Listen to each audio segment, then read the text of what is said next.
ஸ்லோகத்துல ஞாத்வா மட்டும்தான் இருக்கு. தெரிஞ்சுட்டு ஒன்னே மண்ணாது எழுந்து போட்டானா, தெரிஞ்சிட்ட அப்புறம் அதன்படி நடக்கணும் இல்லையோ. ஞானம் இருந்து பிரயோஜனம் இல்லை, அனுஷ்டானம் அதை விட முக்கியம். ஆழ்வார் பாசுரத்திலே ஆண்டாள் சாதித்தா, விட்டு சித்தர் கேட்டிருப்பர் திருவரங்கர் தாம்பணித்த மெய்வை பெருவார்த்தை விட்டு சித்தர் கேட்டிருப்பர்னு ஆண்டாள் பாசுரம். இந்த உபன்யாசத்துக்கு போயிட்டு வரீடோ இல்லையோ, வந்த உடனே கேட்டான், நான் உபன்யாசம் போயிட்டு வந்தீடா? போயிட்டு வந்தேன். கேட்டு வந்தீடா? உபன்யாசம் எல்லாம் நிறைய கேட்டிருக்கேன். என்ன பண்ணார், ஒரு நிமிஷம் இருக்கோ, கேட்டு இருந்தீளான்னார். அப்பதான் முழிச்சுட்டேன், இவர் ஏதோ பொடி வச்சு பேசுறான்னு. கேட்டு இருந்தீடானா கேட்டிருக்கேன் விடுவோம். கேட்டு இருந்தீரானா கேட்டு அதன்படி நடந்தீரான்னு அர்த்தம். அப்பதானே சுவாமி சிரமமே ஆரம்பிக்கிறது. கேட்டு இருந்தேன்னா சரி, கேட்டு இருக்கிறதுன்னு அனுஷ்டானம் தேவைப்படும் இல்லையோ.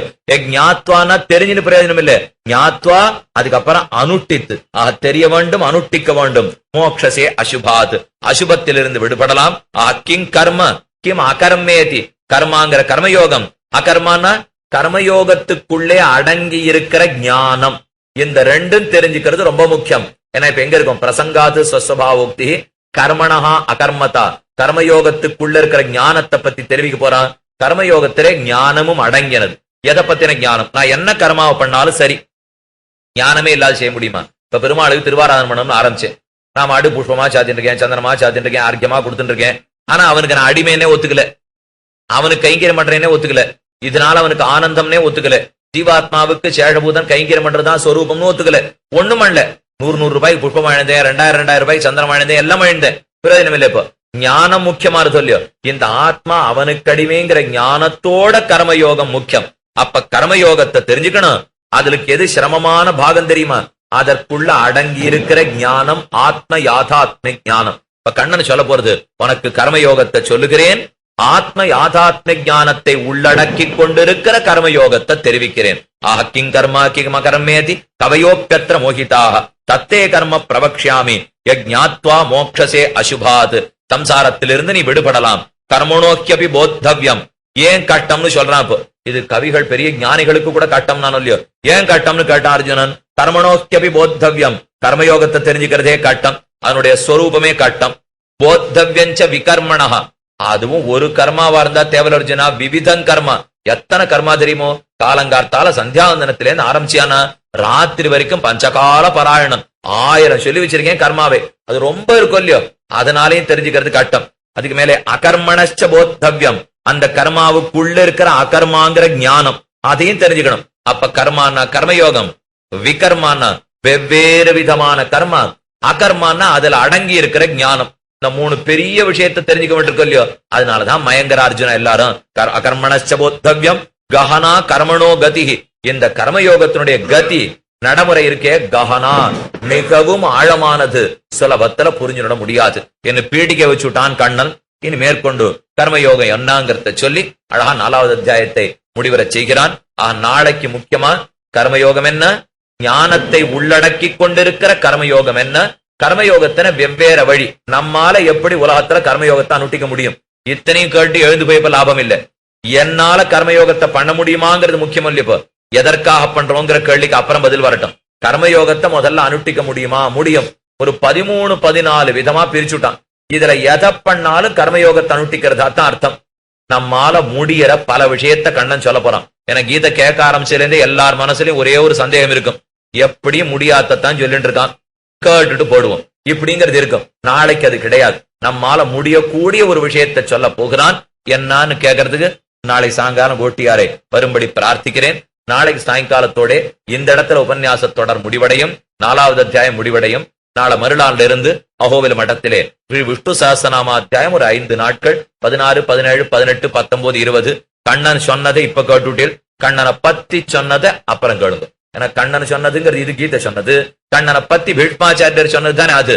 இதை விட இன்னும் நன்னாவே இருக்கும். ஏன்னா சொல்லி பார்த்துட்டு இந்த அர்ஜுனன் கேட்கலைங்கிற முடிவுக்கு அப்பவே வந்துட்டான் கண்ணன். அதனாலதான் அப்புறம் உட்காந்து கேட்க ஆரம்பிச்சிட்டான். சொல்லி பார்த்துட்டு உபன்யாசம் மாட்டது ரொம்ப கட்டம், நான் கேட்கறது சுலபமா இருக்குன்னு உட்காந்துட்டான் கண்ணன். அதனால கேட்கறத பத்தி நாளையில இருந்து கேளுங்க, சொன்னதை பத்தி நாளை வரைக்கும் கேளுங்க. நாளை சாயங்காலம் அவசியம் வந்து சேர பிரார்த்தித்து அமைகிறேன். இப்பொழுது சர்வோபனிஷதோ காவஹா தோக்தா கோபாலநந்தனஹா பார்த்தோ வத்சஹா சுதீர் போக்தா துக்தம் கீதாமிருதம் மஹத் கீதா சுகீதா கர்த்தவ்யா கிம் அன்யைஹி சாஸ்திர சங்கிரஹைஹி யாஸ்வயம் பத்மநாபஸ்ய முகபத்மாத் வினிஸ்ருதா. இந்த ஸ்லோகங்கள் கண்ணனம்பெருமானாலே உபதேசிக்கப்பட்ட கீதையின் சிறப்புகளை சொல்ல வந்தன. எல்லா உபனிஷத்துக்களையும் ஒரு கறவை மாடாக அமைத்து தானே கறக்கும் இடைச்சாதியிலே பிறந்து கண்ணனம்பெருமான் உபனிஷத்துக்களிலிருந்து பாலான கீதாமிருதத்தை கறந்து கொடுத்தான். பசுமாடுகள் பால் சொரிவதற்கு கன்றுக்குட்டி அவசியம் தேவை. அந்த கன்றுக்குட்டி ஸ்தானத்திலேயே கண்ணன் அர்ஜுனனை அமைத்தான். சர்வோபனிஷதோ காவஹ தோக்தா கோபால நந்தனஹா. அந்த பாலை கன்றுக்குட்டி மட்டும் குடிப்பது கிடையாது. பசுமாடு பால் சுரந்தால் எல்லோருக்குமாகத்தானே சுரக்கிறது. அதே போல உபனிஷத்திலிருந்து எடுக்கப்பட்ட அர்த்தங்களான பால் கீதை, அந்த கீதை ஒரு அர்ஜுனனுக்காக மட்டும் உபதேசிக்கப்பட்டது கிடையாது. அறிவினால் குறைவில்லா அகல்ஞால தவறறிய நெறியெல்லாம் எடுத்துரைத்த நிறைஞால தொருமூர்த்தி. ஆழ்வார் சாதிக்கிறார், அறிவில்லையேங்கிற வருத்தம் கூட படாமல் இருக்கிறோமே சம்சாரிகள், அவர்கள் அறிவினால் குறைவில்லாதவர்கள். அந்த அகல்ஞாலத்தவர் நம் போன்ற சம்சாரிகள் தெரிஞ்சுக்கிறதுக்காக நெறி எல்லாம் எடுத்துரைத்த நிறைஞால தொருமூர்த்தி. பக்தி யோகத்தை ரொம்ப அழகா எடுத்து காட்டினானாம் கண்ணன். அந்த பக்தி சாஸ்திரத்தை தான் கீதா சாஸ்திரம், கீதா சாஸ்திரம்னு கொண்டாடுகிறோம். பக்தி பெறுவதற்கு முன்பாக மற்ற ரெண்டு மூலமாகத்தான் பக்தி பெற முடியும். அந்த விஷயத்தை தான் கர்மயோக ஞான யோகத்தாலே பக்தி யோகத்தை அடையலாம், அந்த பக்தி யோகத்தாலே கண்ணனம்பெருமானை அடையலாம் என்ன கீதா சாஸ்திரம் முழுவதும் காட்டப்பட்டது. அந்த விஷயத்தை கீதார்த்த சங்கிரகத்திலே சுவாமி ஆளவந்தாரும் சாதிக்கிறார். ஸ்வதர்ம ஞான வைராகிய சாத்திய பக்தேக கோச்சரஹ நாராயணஹா பரம்பிரம்ம கீதா சாஸ்திரே சமீரிதா. நாராயணனே பரபிரம்மம் என்று கீதையிலே தெளிவாக சொல்லப்பட்டான். அந்த நாராயணனை அடைவதற்கு வழி பக்தி ஒண்ணுதான்னு காட்டப்பட்டது. அந்த பக்தியை நாம் பிரயத்தனப்பட்டு சம்பாதிக்கிறதுக்கு வழி கர்மயோகம் ஞான யோகம் என்று காட்டப்பட்டது. ஆக முதல்ல கர்மயோகத்தாலோ ஞான யோகத்தாலோ ஒருத்தனுடைய ஜீவாத்மாவை புரிந்து கொண்டு ஆத்ம சாட்சா்காரத்தை முதல் படியாக அடைந்து, அதற்கு மேலே ஆத்மாவுக்குள்ள அந்தர்யாமியா பரமாத்மா சேவை சாதிக்கிறானே அவனை அடைய முயற்சி எடுத்து அதற்காக பக்தி பண்ணி அந்த எம்பெருமானை அடையலாம். ஆக ஜீவாத்மாவை முதல்ல தெரிஞ்சுட்டு அப்புறம் பரமாத்மாவை அறிய வேண்டும். ஜீவாத்மாவை அறிந்து தரிசனம் கிடைப்பதற்கு ஆத்ம சாட்சா்காரத்துக்கு கர்மயோகம் ஞான யோகம் வழி. அதுக்கு அடுத்தபடி பரமாத்ம சாட்சா்காரத்துக்கு பக்தி யோகம் வழி. இப்படிதான் கண்ணன் கீதையில சாதிக்கிறான். அதுல முதல் 6 அத்தியாயங்கள் கர்மயோக ஞான யோகங்களை பற்றினவை. அதைத்தான் நாம கடந்த சில உபன்யாசங்களை அனுபவிக்கிறதுக்கு ஆரம்பிச்சோம். அதுல முதல் அத்தியாயம் முழுமையும் அர்ஜுன விஷாத யோகம். ரொம்ப வருத்தப்பட்டு அழுதான் அர்ஜுனன். கிருபையா பரையா விஷ்டா அஸ்ரூபூர்ணா குலேக்ஷணம். கண்களிலே நீர் ததும்ப, கண்ணனை என்னால யுத்தம் பண்ண முடியாது, எதிர்கோட்டில எல்லாம் உறவுக்காரர்களும் நண்பர்களுமாக நிற்கிறார்கள், நம்மால் இயலாது என்று விசிறிச்ச சசரம் சாபம், தன் காண்டீபமாகிற வில்லையும் சரத்தையும் கீழே புகட்டு ரதோபஸ்த உபாவிசத்து, தன் ரத்தத்துல வாய்ப்பேசாம உட்கார்ந்துட்டான். அவனை தட்டி எழுப்ப முற்படுகிறான் கண்ணன். 2வது அத்தியாயத்திலிருந்து அசோச்சான் அன்வசோச்சஸ்துவம் பிரஜாவாதாம்ச பாஷசே கதாசூன் அகதாசூன்ஷ நானுசோச்சந்தி பண்டிதாக. அர்ஜுனா, சில சமயம் எல்லாம் தெரிஞ்சவனாட்டம் பேசுற, சில சமயம் ஒண்ணுமே தெரியாதவனாட்டம் பேசுற. உன் மயக்கத்துக்கு என்ன காரணம் தெரியுமா? அம்பு விட்டால் துரோணாச்சாரியரும் பீஷ்மாச்சாரியரும் மரித்து விடுவார்கள், அவர்களை அழித்து விடுவோம்னு நீ பயப்படுகிறாய். அவர்கள் ஆத்மா வேறு தேகம் வேறு. நீ என்னதான் சண்டை போட்டாலும் தேகத்தை தான் அழிக்க முடியுமே தவிர அவர்கள் ஆத்மாவை உன்னால் அழிக்கவே முடியாது என்று 2வது அத்தியாயத்திலே ஆரம்பத்துல சொல்ல ஆரம்பித்தான். அது சாங்கிய யோகம்னு பேர். அர்ஜுன விஷாத யோகம் முதல் அத்தியாயம் முழுவதும். சாங்கிய யோகம் சங்கியாங்கிற புத்தியாலே சாங்கியமாகிற ஜீவாத்மாவை பற்றி பேசப்பட்டபடியால் சாங்கிய யோகம்னு பேர். அதே 2வது அத்தியாயத்திலே தொடர்ந்து ஆத்ம ஞானத்தோடே கர்மயோகத்தை விடாம பண்ணிட்டு இருந்தா சித்த சுத்தி ஏற்படும். மனசு சுத்தி அடைஞ்சுடுத்துனா அதுல ஞான யோகம் பிறக்கும். அந்த ஞான யோகத்தால ஆத்ம சாட்சா்காரம் பெறலாம் என அழகா ஒரு ஏணிப்படி கட்டி காட்டினான் கண்ணன் 2வது அத்தியாயத்திலே. கேட்டுனுட்டான் அர்ஜுனன். ஆனா அர்ஜுனனுக்கு சந்தேகம் ஏற்பட்டது. ஞான யோகம் தான் எப்படி ஆத்ம சாட்சா்காரத்தை கொடுக்கறதுன்னா, அப்ப நேர ஞான யோகத்தையே பத்திக்கலாமே, எதுக்கு இந்த கீழ்த்தட்டு கர்மயோகம் என்ன அர்ஜுனன் மனசுலே சந்தேகம். 3வது அத்தியாயம் ஆரம்பத்துல கேட்டுட்டான். ஜாயசி சேத் கர்மணஸ்தே மதா புத்திர் ஜனார்தன தத்கிம் கர்மணி கோரே மாம் நியோஜயசி கேசவ. உன் அபிப்பிராயப்படி கர்மயோகத்தை விட ஞான யோகம் உயர்ந்ததாக இருந்தால் அதுதான் ஆத்ம சாட்சா்காரத்தை பெத்து கொடுக்கறதுன்னா என்ன நேர அதையே பண்ண சொல்லிருக்கலாமே, என்னத்துக்கு இந்த கர்மயோகத்துல பிடிச்சு தெள்ளி என்ன கட்டப்படுத்துறாய்? 3வது அத்தியாயம் ஆரம்பத்துல கேள்வி கேட்டான். அப்ப கண்ணன் 2 வழிகளை பிரித்து விட்டான். அதனாலேயே 3வது அத்தியாயத்துக்கு கர்மயோகம்னு பேர். திருத்தீயே கர்ம காரியதா. கர்மயோகம், அதுக்கு மேல ஆத்ம ஞான யோகம், அதுக்கு மேல ஆத்ம சாட்சா்காரம்னு கட்டப்படாத அர்ஜுனா. கர்மயோகம் நேர ஆத்ம சாட்சா்காரத்தை கொடுக்கும். ஞான யோகத்தை இடையிடாமலே ஆத்ம சாட்சா்காரம் பெறலாம். இது 3வது அத்தியாயத்தினுடைய கருத்து. அதைத்தான் முதல்ல லோகேஸ்மின் விவிதா நிட்டா புரா புரோக்தா மகாநக, என்னாலே அனக குற்றமற்றவனே. உலகத்துல 2 பேருக்கு 2 வழி சொல்லியிருக்கேன். தன்னுடைய இந்திரியங்களை அடக்க தெரிஞ்சவாளுக்கு ஞான யோகம், இந்திரியங்களை அடக்க தெரியாதவாளுக்காக கர்மயோகம். இப்படி நான் பிரிச்சு சொல்லியிருக்கேன். யாருக்கும் கர்மயோகம் விடாது, என்னையே விடல. ஜனகன் முதலானவர்கள்லாம் பண்ணிருக்கா. லோக சங்கிரகம் முன்னோடியா இருக்கிறவா பண்ணியே ஆக வேண்டும். எதுவா இருந்தாலும் கர்மயோகம் விடாது. நியதம் குரு கர்மத்துவம் கர்மஜ்யாயோ ககர்மணா. அகர்மாங்கிற ஞான யோகத்தை விட கர்மயோகம் உயர்ந்தது, நீ அத்தையே செய் என்ன 3வது அத்தியாயம் வரைக்கும் சொல்லி முடிச்சுட்டான். 4வது அத்தியாயம் ஆரம்பத்திலே கீழே 3வது அத்தியாயம் கர்மயோகம்னு பேர், 4வது அத்தியாயத்துக்கு ஞான யோகம்னு பேர். இந்த ஞான யோகத்திலே, அதாவது 4வது அத்தியாயத்தாலே என்ன தெரிவிக்கிறான்? கர்மயோகத்துக்கு அடுத்தபடியான ஞான யோகம் இருப்பே, அதை பத்தி இந்த அத்தியாயத்துல பேச்சு இல்லை. இப்போ நாம 2 யோகம் பார்த்திருக்கோம். கர்மயோகம்னு ஒண்ணு, ஞான யோகம்னு ஒண்ணு.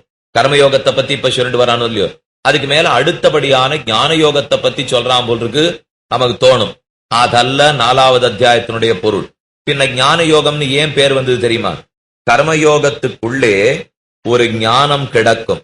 கர்மயோகத்தை கேவல கர்மாவா நாம பண்ணக்கூடாது, அதுக்குள்ள ஒரு ஞானம் இருக்கணும். நான் எந்த செயலை செய்யவும், படிய உபன்யாசம் பண்ணாலோ, நீங்கள் உபன்யாசம் கேட்டாலோ, பெருமாளுக்கு திருவாராதனம் பண்ணினாலோ, எத்த பண்ணாலும் செயல். இப்ப காது திறந்திருக்கு, கை காலை கட்டிட்டு உட்கார்ந்து இருக்கும், கண்ணு என்ன பாக்குறது, என் கண்ணு ஒன்ன பாக்குறது, இதெல்லாம் கர்மா ஒல்லியோ.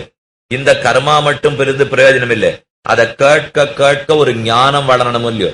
அப்ப செய்யற கர்மாவுக்குள்ளேயே ஒரு ஞானம் இருக்குங்கிறது தெரியறது. இந்த 4வது அத்தியாயத்தினுடைய கருத்து என்ன தெரியுமா? கர்மயோகத்துக்குள்ள இருக்கிற ஞானத்தின் பெருமை, அதை சொல்றதுதான் 4வது அத்தியாயத்துக்கே கருத்து. ஞான யோகத்தை பத்தி சொல்றது இல்லையே 4வது அத்தியாயம்.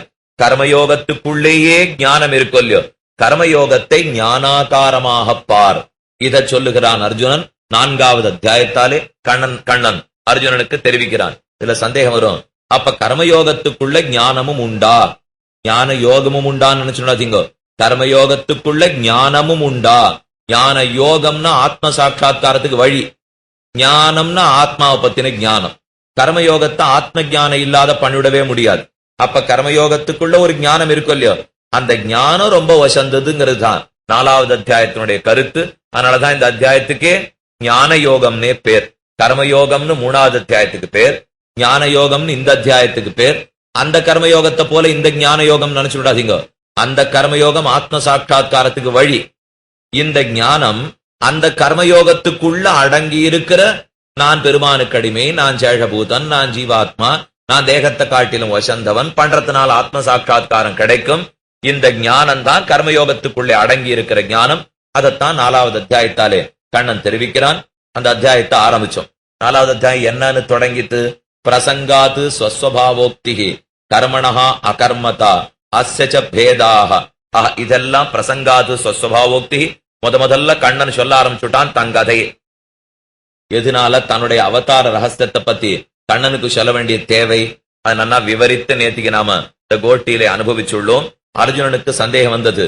கண்ணன் ஆரம்பத்துல சொன்னார், இமம் விவஸ்வதே யோகம் புரோக்தவான் அகம் அவ்யயம். 4வது அத்தியாயம் தொடக்கம். இந்த கர்மயோகத்தை விவஸ்வானுக்கு 28 சதுர்யுகங்களுக்கு முன்னால் சொன்னேன் என்று கண்ணன் சொன்னார். விவஸ்வான் மனுவுக்கு சொன்னார், மனு இக்ஷ்வாகுவுக்கு சொன்னார். ஏவம் பரம்பரா பிராப்தமிவம் காலேனேக மகதா காலம் ரொம்ப நாள் ஆயிட்டபடியால இது க்ஷீணித்து படுத்த அர்ஜுனா. இப்ப திரும்ப உனக்காக நான் சொல்ல வந்திருக்கேன்னு கண்ணன் தெரிவித்தான். அர்ஜுனனுக்கு உடனே சந்தேகம் வந்தது. அபரம் பவதோ ஜன்ம பரஞ்சன்ம விவஸ்வதா கதமேதத் பிஜானியாம் துவம் ஆதௌ புரோக்தவானிதி. நீயோ காலத்துல பிற்பட்டவன், அதுவோ 28 சதுர்யுகங்களுக்கு முன்னால். நீ அன்னைக்கு சொன்ன இன்னைக்கு சொன்னேங்கிற, அப்ப இன்னைக்கு ஒரு திருமேனி அன்னைக்கு ஒரு திருமேனியா? இது எனக்கு சந்தேகமா இருக்கே. என்ன பெருமானுடைய பிறப்பின் ரகசியத்திலே அர்ஜுனனுக்கு சந்தேகம் வர அதுக்காக 6 ரகசியம். அவதாரஸ்ய சத்தியத்துவம் ஞாபகப்படுத்தினுடுங்கோ. அவதாரஸ்ய சத்தியத்துவம், அஜஹத் ஸ்வஸ்வபாவதா, சுத்த சத்வமயத்வஞ்ச, ஸ்வேச்சா மாத்திர நிதானதா, தர்மக்லானௌ சமுதயா, சாது சம்ரக்ஷணார்த்ததா. இது வேதாந்த தேசிகன் தான் தாத்பர சந்திரிகையில் அழகா ஒரு ஸ்லோகமாட்டம் பண்ணி காட்டியிருக்கார். அவதாரம் சத்தியம், பொய்யில்லை. அவதார காலத்திலே தன் பெருமகள்ல ஒண்ணு கூட குறைச்சுக்காமல் பிறக்கிறான். அஜஹத் ஸ்வஸ்வபாவதா. அவதரிக்கும் போது உடம்பு நம்முடைய திருமேனி உடம்ப போல இல்லை, சுத்த சத்துவமயமான திருமேனி, பஞ்ச உபனிஷன்மயம் பஞ்ச சக்திமயமான திருமேனி. அது ஸ்வேச்சாம், அது 3வது தெரிவித்தார். அஜஹத் ஸ்வஸ்வபாவதா சுத்த சத்துவமயத்வஞ்ச. அதற்கடுத்தது பிறக்கிற காலத்தே கர்மம் உண்டு அவன் பிறக்கிறது கிடையாது, கிருபையாலே இச்சாதீனமாக பிறக்கிறானே தவிர நம்ம போல கர்மம் கழுத்து பிடிச்சு தள்ள பெருமானி உலகத்துல பிறக்கிறதே கிடையாது. ஒரு சிறைச்சாலை, யாரையோ கைது பண்ணி கொண்டு போய் உள்ள நிறுத்தி விட்டா. கைதிகள்லாம் நிறைய தாங்கள்லாம் தண்டனையை அனுபவிச்சிருக்கான். இந்த தேசத்து ராஜா ஒரு நாள் வந்தான். சிறையில எல்லாம் ஒழுங்கா நடக்கிறதா, தண்டனைய கைதிகள் அனுபவிக்கிறாளா, அவளுக்கு ஒழுங்கா சோறு போடுறாளா பார்க்கணுங்கிறதுக்காக எல்லா கதவையும் தரான்னா கதவை திறந்து விட்டா உள்ள போய் நின்றா ராஜா. இத ஒரு வழிப்போக்கன் பார்த்தான். உள்ளுக்குள்ள தண்டனை கைதியும் இருந்தான், பக்கத்துல ராஜாவும் இருந்தான். இவன் உடனே எழுதி வச்சுட்டு போயிட்டான், இந்த ஊர் சிறைச்சாலையில ராஜாவும் இருக்கார் கைதியும் இருக்கார், 2 பேருமே தண்டனை அனுபவிக்கிறார்னுட்டான். இப்ப அந்த மாதிரி ஆயிடுச்சு. பெருமான் இவ்வுலகத்துக்கு பிறக்கிறானா, நாம இந்த லோகத்துல பிறக்கிறோமா? இதத்தான் சிறைச்சாலைன்னு வச்சுங்கோ. இந்த லோகத்தை நாம பிறக்கிறது தண்டனையை அனுபவிக்கிறதுக்காக, கர்மத்தை தொலைக்க.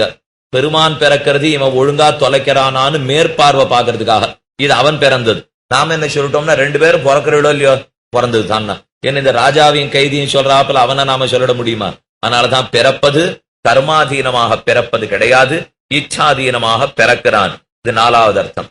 சரி, எப்போது பிறக்கிறான்னு கேள்வி கண்டு, பிறப்பதற்கு காலம் தர்ம கலானௌ சமுதயா, தர்மத்துக்கு ஒரு தலைக்குனிவு ஏற்படும் போது பெருமான் பிறக்கிறான். என்ன இது பிறக்கிறது கர்மம் பழுத்த அவன் பிறக்கிறது இல்ல, தர்மத்துக்கு தலைக்குனிவு ஏற்பட்டால் தானே பிறக்கிறான். 5வது அர்த்தம். கடைசி அர்த்தம் சாதித்தார். என்னத்துக்காக பிறக்கிறான்? அவதாரத்துக்கு பிரயோஜனம் ஒண்ணுமோ இல்லையோ இருக்கு. சாதுக்களை ரட்சிக்க, துஷ்டர்களை முடிக்க, தர்மத்தை நிலைநிறுத்த. இந்த பிரயோஜனங்களுக்காக பகவான் பிறக்கிறான். 4 ஸ்லோகங்கள். பகூனிமே வெதீதானி ஜன்மானி தவச்சார்ஜுன தான்யகம் வேத சர்வாணி நத்வம் வேத்த பரந்தப அஜோபி சன் அவ்யயாத்மா பூதானாம் ஈஸ்வரோபி சன் பிரகிருதிம் ஸ்வாம் அதிஷ்டாய சம்பவாம் ஆத்மமாயயா யதா யதா ஹி தர்மஸ்ய க்லானிர்பவதி பாரத அப்யுத்தானம் அதர்மஸ்ய ததாத்மானம் சிருஜாம்யஹம் பரித்ராணாய சாதுனாம் விநாசாய ச துஷ்கிருதாம் தர்ம சம்ஸ்தாபனார்த்தாய சம்பவாமி யுகே யுகே. 4 ஸ்லோகங்களாலே 6 அர்த்தங்களை வெளியிட்டான் கண்ணன். இதெல்லாம் நல்லா விவரிச்சு நேத்தி ஓட்டியிலே நாம் அனுபவித்துள்ளோம். இது என்னதான் கர்மயோகம் ஞான யோகம் பார்த்தாலும் இந்த ஸ்லோகங்களுடைய அனுபவம் அந்த கர்மயோக ஞான யோகத்துல வராது. பெருமானுடைய அவதார ரகசியம் தான். அது 6 தெரிஞ்சின்றாலும் ஜன்ம கர்மச்ச மே திவ்யம் ஏவம் யோவேத்தி தத்வதா த்யக்த்வாதேகம் புனர்ஜன்மனைதி மாமேதி சோர்ஜுன. எவனொருத்தன் என்னுடைய அவதார ரகசியத்தை உண்மையா தெரிஞ்சுக்கிறானோ, சந்தேகம் இல்லாமல், மனுஷனா பிறந்தேன்னா என்னை இடப்பிள்ளைன்னு நினைச்சுன்றானே, அந்த மாதிரி நினைச்சுக்காமல் பராத்பரன் நமக்காக பிறந்தான். அழ்வார் தான் மோகிச்சு விழுந்துட்டார். 10 அடியவர் கெளியவன், யாரிடத்துல பக்தி இருந்தாலும் அவர்களுக்கெல்லாம் ரொம்ப எளியவன் கண்ணன். என்ன அதை பத்தி நவநீத சௌரிய விற்த்தாந்தத்தை பத்தி பாடின்னு வந்தார். மலர்மகள் விரும்பும் நமரும் பெறலடிகள் மற்றொரு கடைவெண்ணை களவினில் உறவிடை ஆப்புண்டு உரலினோடு இணைந்திருந்தேங்கிய எளிவே எத்திரம் எத்திரம். கண்ணன் வெண்ண திருடி உரலோட சேர்ந்து கட்டுப்பட்டுட்டானோ. அழ்வாருக்கு என்ன ஆச்சரியம்னா, பத்தி உரலிடை ஆப்பும் உண்டான்னார். உரஹா உரஹான்றது மார்ப குறிக்கும். இல்லைன்னா உராங்கிறது தாங்கிற எழுத்து விழுந்துடுத்து, ஊதாரான்னு வச்சுக்கணும். உதரான்னு சொன்னா இந்த இடத்துல கட்டினால்னு அர்த்தம், உரஹான்னு சொன்னா இந்த இடத்துல கட்டினால்ங்கிறது அர்த்தம். இந்த 2 இடத்துல எங்க கட்டியிருக்கா? கீழே கட்டினா கூட தேவையில்லைன்னா கட்டுட்டு போறா இடுப்புல, அதை பத்தி கவலை இல்லை. தாய் பிள்ளைய கட்டுறா, ஒண்ணும் பெருசா குத்தம் சொல்லிட முடியாது. ஆனா இங்க கட்டினா என்ன வித்தியாசம் தெரியுமா? இந்த இடத்துல தானே பெரிய